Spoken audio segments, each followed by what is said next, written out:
Ayant remarqué l'énergie inépuisable de ce digne fils congolais et sa volonté d'aider le peuple nécessiteux,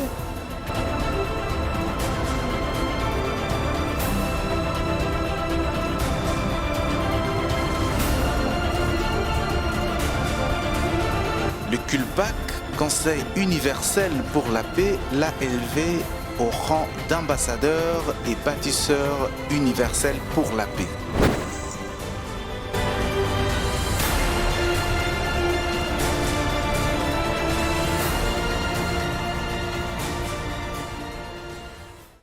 Adieu Mobidi et le centre belgo-congolais. Tu se retrouvé à Ouana, ambassadeur Mathieu Mobindi à Bruxelles. Voilà, donc, qui dans une interview passée, tu as eu partenariat entre, d'un côté évidemment, l'université belgo-congolaise, l'hôpital Mathieu Mobindi. De l'autre côté, nous avons l'hôpital Erasme, ILB, donc l'université libre de Bruxelles, l'école de santé, et Zanakatia, ILB. Alors, ambassadeur Mathieu Mobindi, mbote na yo? Mbote papa journaliste. Oui, na cadre ya kokobisa makambo ndenge tozolobela yango. En fait, dans tout pays, l'État a un devoir de encadrer la population, il y a un peuple. Il faut, dans le cadre, il faut ma coquille. Donc, il y a ce qu'on appelle sécurité sociale pour le peuple dans le cadre de la santé. Alors, mais d'abord, papa Mathieu Mobindi, est-ce que vous avez d'abord Yakoloba? Oui, merci. Effectivement, ndenge totali na mboka ya ba paya awa nde totamboli totali hôpital auto visité na ba condition ya sécurité sociale oyo peuple na bango aza ko profiter nango, aza ko bénéficier nango contrairement na epa na biso. Bon, omoni ke awa baza na système ya assurance maladie. Donc mutuelle baza na ba mutualité. Population a contribué à la mutualité. On attend qu'ils ont contribué et ils ont droit à chaque fois qu'ils ont soins médicaux. Donc, mutuelle a une grande partie à en charge et patient yemoko atika la minimum moko oyezalaka peu importe le statut social il y a mutuana. Donc, peu importe le statut social, c'est-à-dire na statut social tu as trois catégories: basse classe, classe moyenne, na classe ya likolo.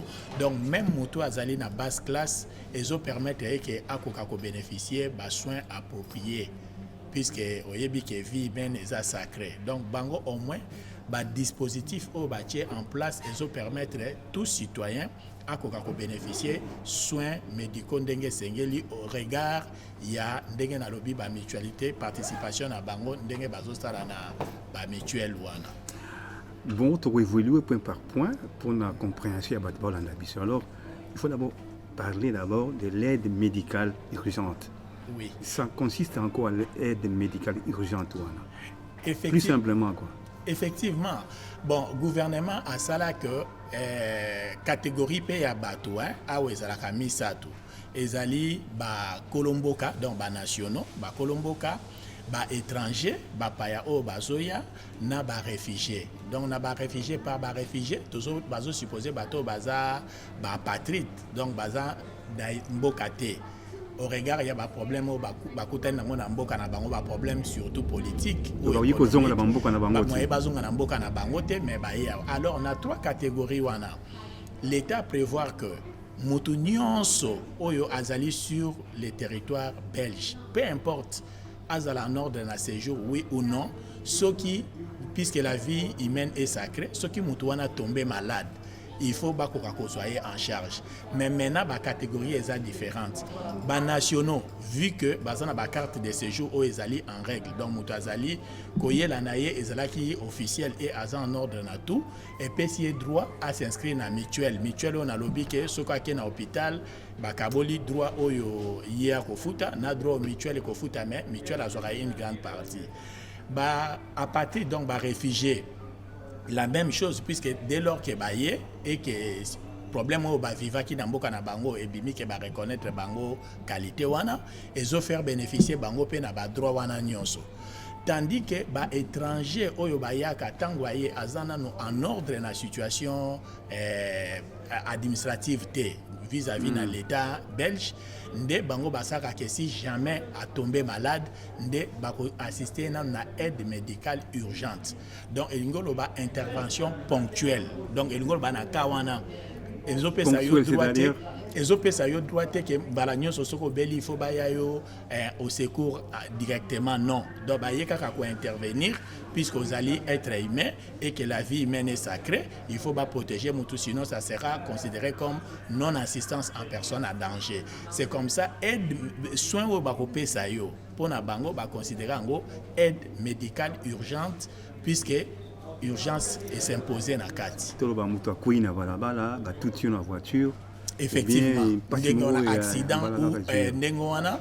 Alors, ce qui est accident ou ndengwana, bazana tina te baba ndotala nano est-ce que mutuana za en ordre, azana mutuelle ou azana mutualité? Non, l'État peut intervenir. Mais dans le cadre d'aide médicale urgente, l'État a intervenu. Donc, dans le ministère, il y a Affaires sociales belges, puisque bako désigné assistant social ou assistante sociale oyo akondima kozwa dossier wana po asala suivi nango par rapport à ndenge mibeko esengeli puisque hôpital oyo eko intervenir eligolo bateke comme ezali aide médicale urgente ekozala gratuit ou gratuite ekozala bango bako bénéficier ba droit na bango ndenge esengeli par rapport à basoin ba pesi moto. Mais il appartient maintenant au ministère des Affaires sociales via assistance sociale ou assistance sociale oyo bako désigné pour alanda asala suivi ya ndeko oyo akweli problème nde bango bako sala compensation ministère des Affaires sociales muto ako verser mbongo na tobenga ngoneti na ministère de la santé pour na ko couvrir dépenses oyo bango basali. Contrairement na muto yo azali déjà affilié la mutuelle, au départ, c'est la mutuelle qui va intervenir puisque processus est déjà bien établi. Oui, donc dans ces cas-là, tout le balango, tout le déjà dans séjour légal na Katiamboga, donc on a des au côté de la mutuelle. Ce qui est un séjour légal à côté de la mutuelle. C'est ça. Oui, oyo sur la communauté illégal ou illégaux, wanande yangwana en cas de problème, aide médicale urgente et intervenir.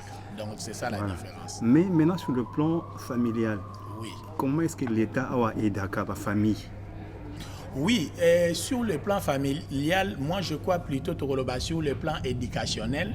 Dans ce sens, l'État a un moyen pour obliger les parents. Donc l'État a un souci que moi, na âge à 7 ans, na âge à 18 ans, il faut attendre. Il faut que moto ya mutu ezali classe. Si vous avez remarqué ce qui ne se fait pas na biso net na mboka na biso, l'État moni que ba parents misusu ba zalaka na volonté wana te ko sala suivi ya bana na âge wana mike puisque na âge wana ya se bana bazana na responsabilité ya ba parents. Acte nyonso mwana ko poser ya malamu tout comme ya mabe, ce qui ezali que mutu il faut répondre donc ba parents mutu il faut ba répondre au nom de l'enfant puisque bango mutu baza tuteur na ye. Alors sikoyo l'État salini ni pona ko obliger ba parents wana po bakoka kolandela bana atie ba moyen moko neti ya ko soutenir bana wana donc ce qui mwana azotanga puisque aza mineur puisque azo dépendre na ba parents l'État atie ba mbongo moko boye po ba parents bako banda ko bénéficier kanango mais na kombo ya mwana. Alors ba biloko ngo atie ezali allocation familiale, oui, topé allocation d'études. Atie allocation familiale. Donc moi na nyonso oyo à côté dans classe. Peu importe pourcentage, ça sans condition. Pour autant que moi nazo kenda zo tanga, chaque mois bazo verser les parents na allocation familiale pour na moi na wana ti na âge à 25 ans.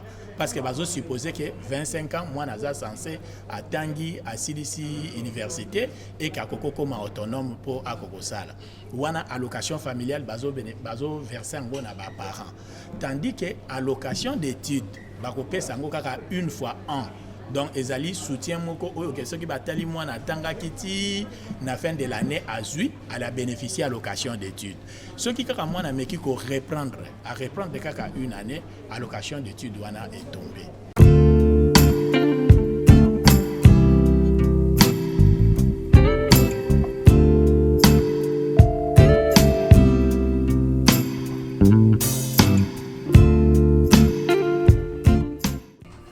frère Mathieu Mobindi touti kota Roger na ba de Bruxelles toyi na Pullman à Bruxelles, hein, ce n'est pas où il y a Kinshasa, pour certaines raisons, parce qu'il faut qu'on appelle à bateau. Mais alors, dès que quelqu'un est Sili, on a eu tout les sous.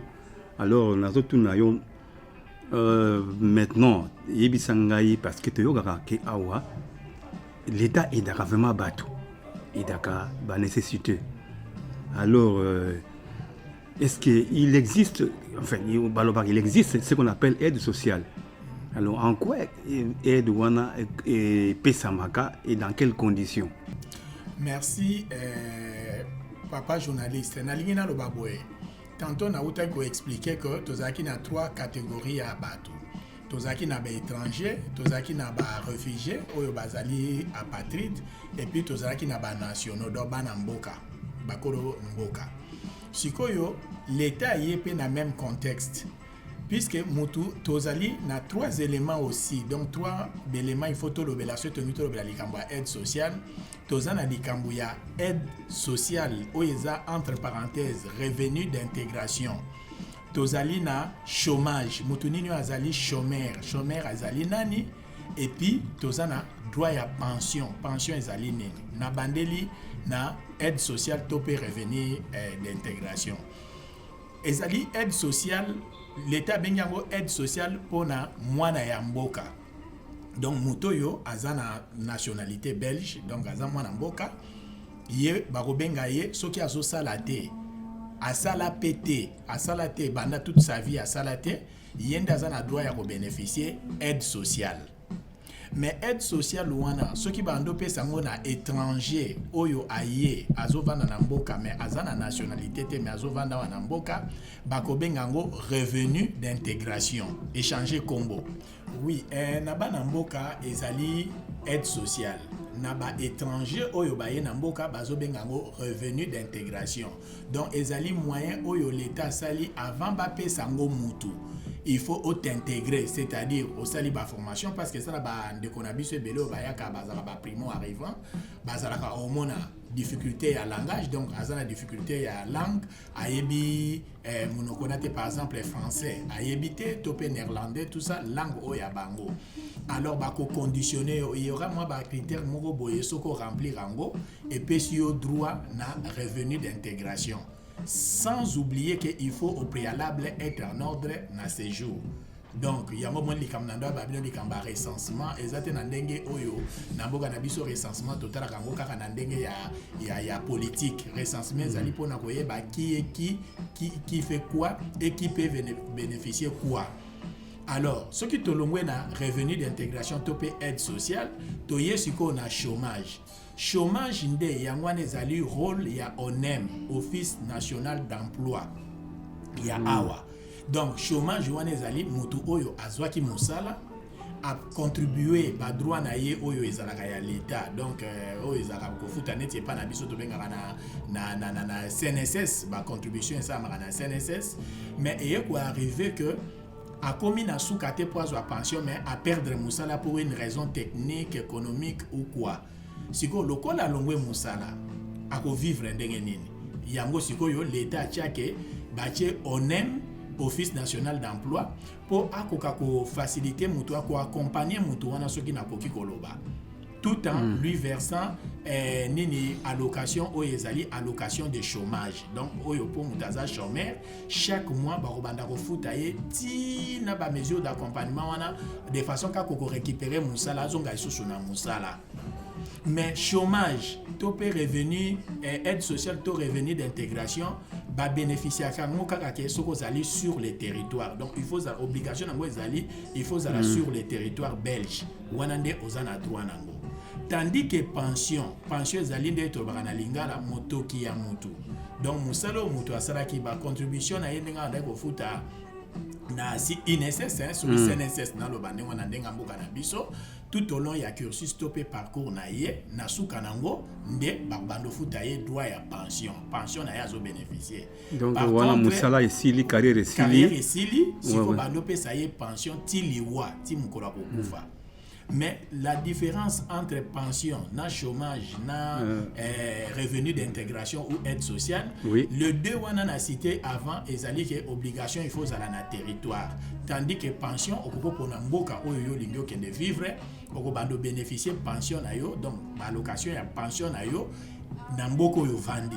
Na cas d'espèce, ceux qui moutazali belge, a travaillé qui na Belgique, à cause de la Belgique tout comme résident, a travaillé qui tout au long de la carrière na ye à Silisi, a commis na droit à pension, ndé ou peut ça y droit que au Congo pour nano lobi na vandi na République démocratique du Congo, au bando qui ne soit pas droit na yo na ambassade ya Belgique par exemple na cas d'espèce, tout comme na ambassade ya France, tout comme na ambassade ya Espagne, mais pour ni na yo ko ko vanda kuna.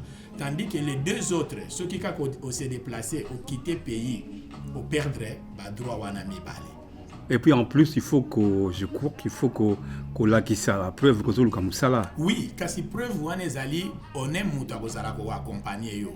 Azo accompagner yo par exemple na kola ki sa yo ndenge nini ba rédiger ka CV, ndenge nini ba rédiger ka demande d'emploi, ndenge nini okoko benga ka ba différentes entreprises pour na koye ba ici ko musala ezali l'air moko pe so na difficulté ya moyen de transport ba bazo accompagner na ba moyen de transport wana ozana ordinateur te pour na ko rédiger ba che ba ordinateur na ba service na bango ezali gratuit que okoko kendaka ozo te donne les moyens en fait. Le moyen on aime azali pour accompagner yo de façon que okokozonga utile sur le marché d'emploi. D'ailleurs, l'État salaki par rapport à bandeko oyo ezalaka que mutu atangi mais musala ya solo monanité.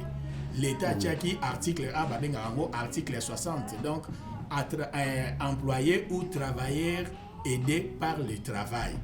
Donc, article 60, il y a loi organique, il y a 1978 régissant les centres publics d'action sociale.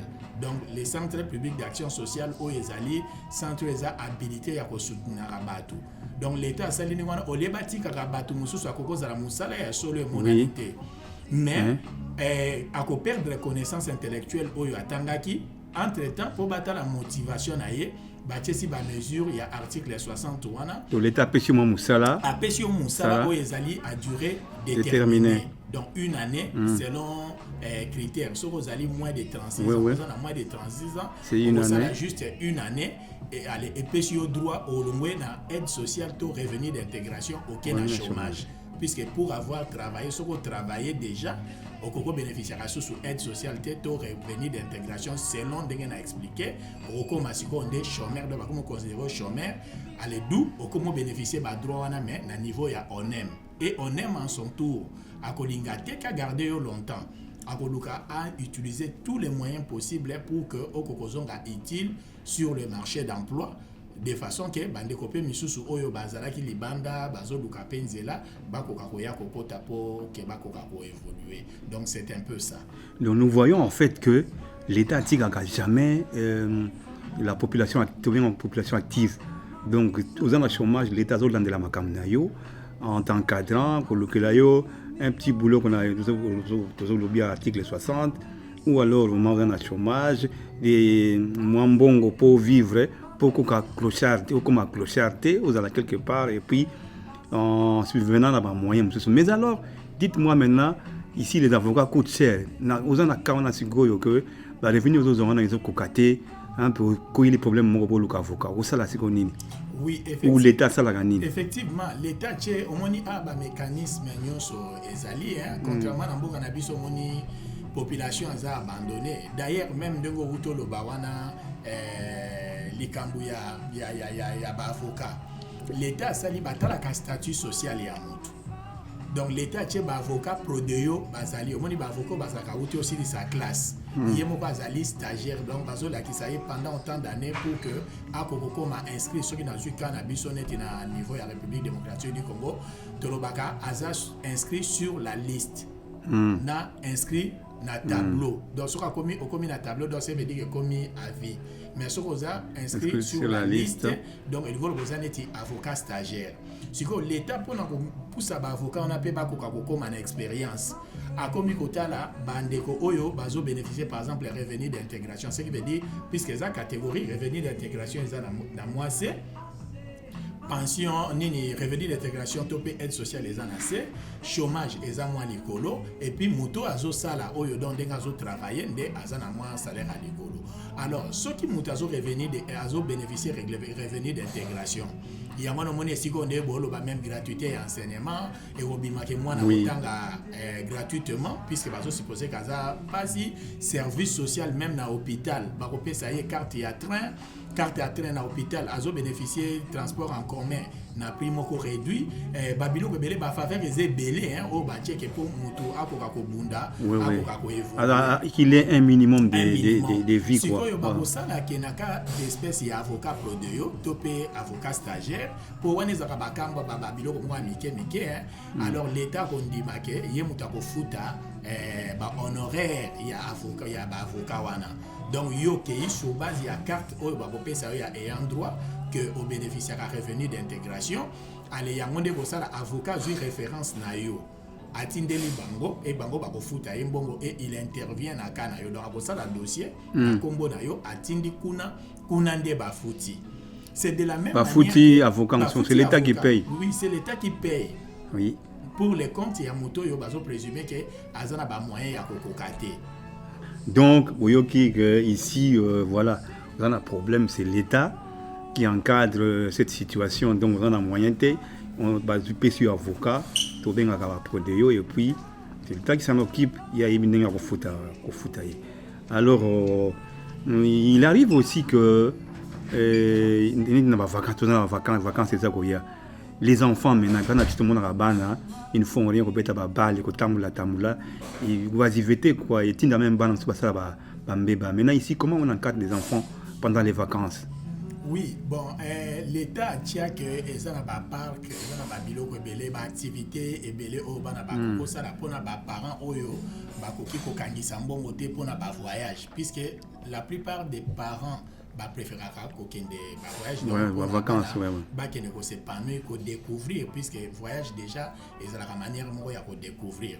Alors ba parents oyo ba zakana ba moyen ya ko kapenza te surtout ba kaya ba to aide sociale revenu d'intégration tout ça donc moni bazo soit juste oyo sengeli ba vivre d'ailleurs yango pe ça la difficulté moni na bakana biso ya bande ko na République démocratique du Congo ba africain en général en particulier ba congolais oyo bayaka tanga zo bénéficier revenu d'intégration topé aide sociale wana ezali moyen oyo minimum babengango d'ailleurs minimum vital donc l'état pèse yo minimum oyo yo koki ko vivre nango mais malheureusement vu situation socio-économique ya mboka na biso mutu na mbongo ba pesi po ya ko vivre nango ye moko mais ye à son tour azo kabola ngona bandeko na Congo Minerval la baleki basengi boye soke zali ya kingandi ifatinda ba Minerval et tout c'est ça au monique ezo comme ça la vie à bateau awa difficile et ezo engendre quand même na bakami sous ce qui moi si par exemple azali mwana liboso to payer mutazane ti mutu ya famille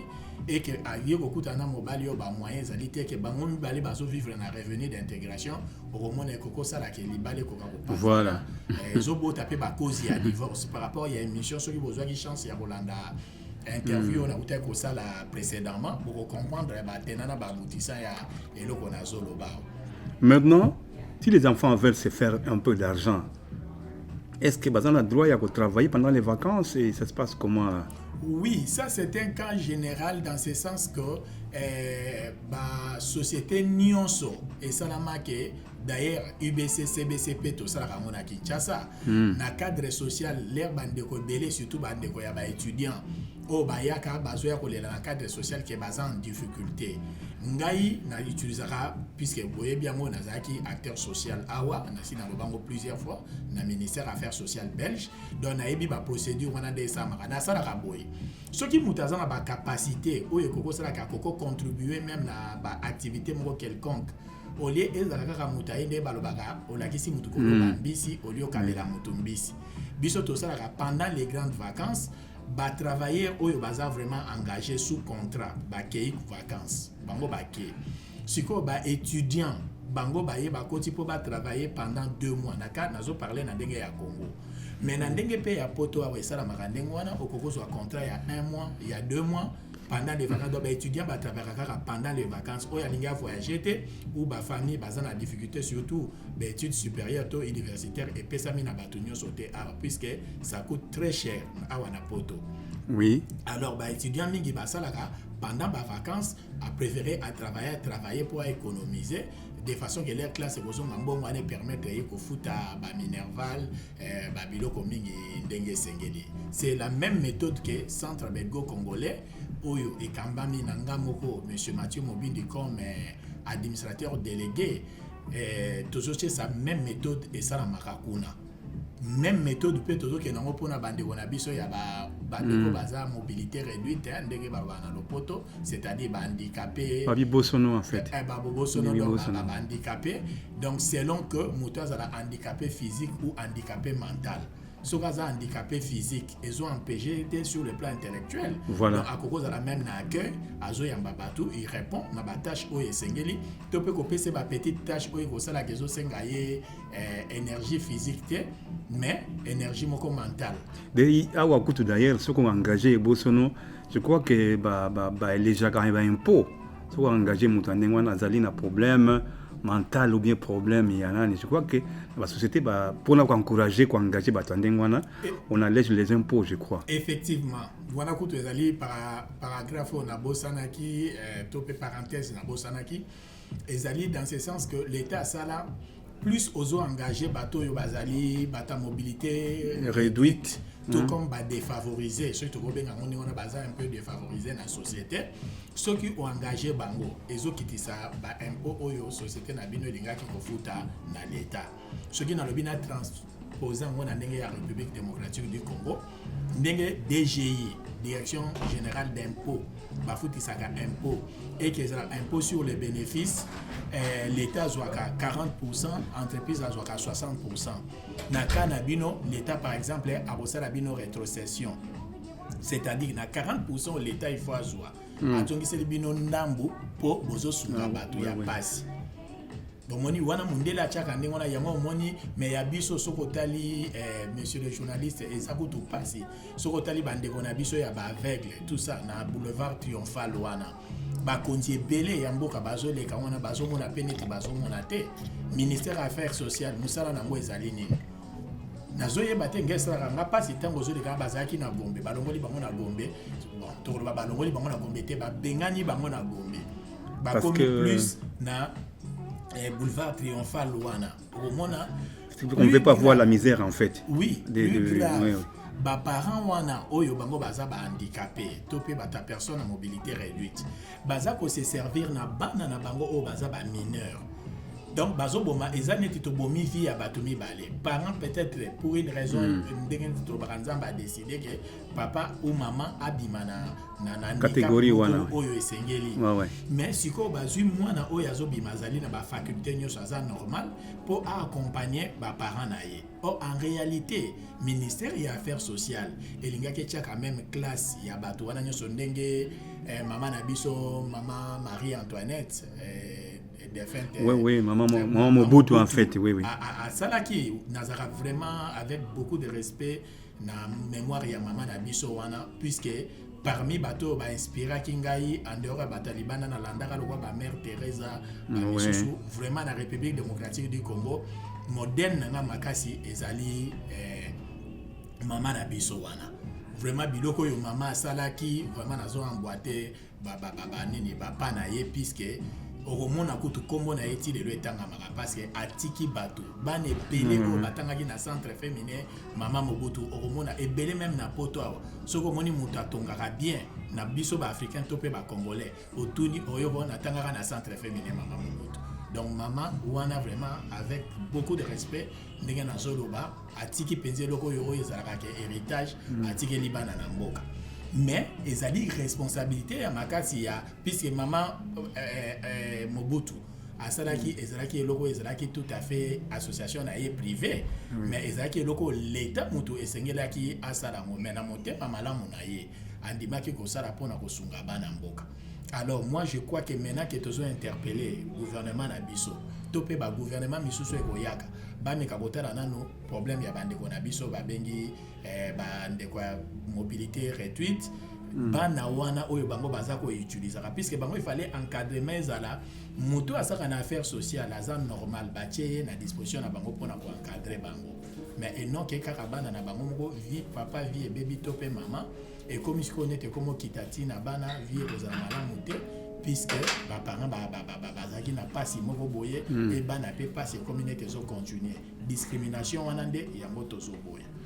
Oui, c'est vraiment une discrimination d'Engolo. Bien, moi, le mot est bien placé. Alors, comme il presque un entretien avec ce papa, est-ce que vraiment N'Engolo, est-ce que tout ce qui est au lobby, que comparaison n'est pas raison, mais est-ce que la plupart des mesures au lobby, est-ce qu'elles sont transposables dans mboka na biso, sous quelles conditions biloko nyonso yo même la moitié de ma campagne au lobby wana sous quelles conditions makambo, quels sont les préalables pour qu'on applique ango et pas na biso kuna papa ngana lobaka na lobango na ba gouvernement nyonso oyo kotaka na mboka na biso soko tali bien otali malamu na ba gouvernement nyonso kota na mboka na biso au moins la majorité il y a ba acteurs il y a ba gouvernement wana bazali ba totozaki na bango na Belgique ça fait 32 ans oyo kenga na sali na mboko ya ba paye siko eloko ndenga na zokamwa soki tokolo ba motema mabete bolimbisanga na bopasenga les termes